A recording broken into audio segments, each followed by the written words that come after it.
Well, ang nakita ko lang, no, initial report ng WHO na kadalasan sa mga natamaan nito, yung mga bata pa rin, no? And ang kadalasang sintomas, in fact, ang description nila dito, Maricel, no, is influenza-like illness. Ano ba yung influenza-like illness?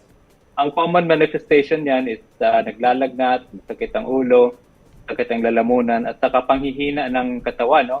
At alam mo naman, pag ang mga bata matatama ng gano'n, talagang maaawa ka tingnan sa kanila kasi kadalasan talaga nangihina at hindi kayang pumapasok sa paaralan.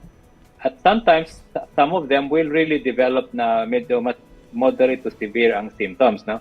So walang kaibahan naman doon sa mga nakikita natin sa mga influenza-like illness. Ang nakita lang nila, bakit gano'n kadami ang na-admit sa hospital at bakit gano'n kataas ang rate, no?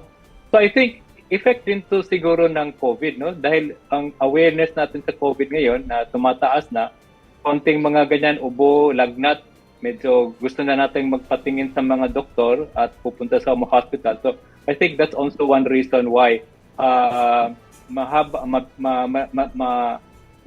mababa yung threshold natin to go to a hospital, which is I think is a good thing also na ganun ang nangyayari sa atin para at least may tugod kagad sa hospital.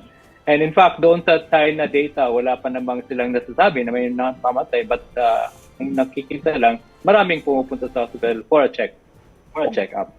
Well, ang nakita ko lang, no, initial report ng WHO na kadalasan sa mga natamaan nito, yung mga bata pa rin, no? And ang kadalasang sintomas, in fact, ang description nila dito, Maricel, no, is influenza-like illness. Ano ba yung influenza-like illness?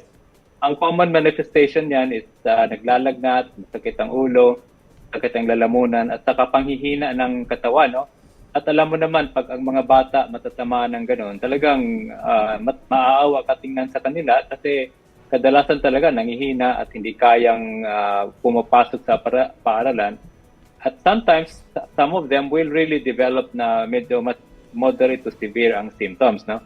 So walang kaibahan naman doon sa mga nakikita natin sa mga influenza-like illness. Ang nakita lang nila, bakit gano'n kadami ang na-admit sa hospital at bakit gano'n kataas ang rate, no?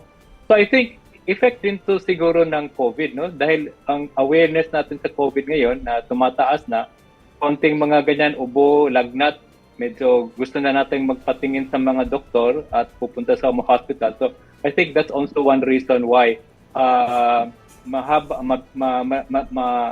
mababa yung threshold natin to go to a hospital, which is I think is a good thing also na ganun ang nangyayari sa atin para at least may tugod kagad sa hospital.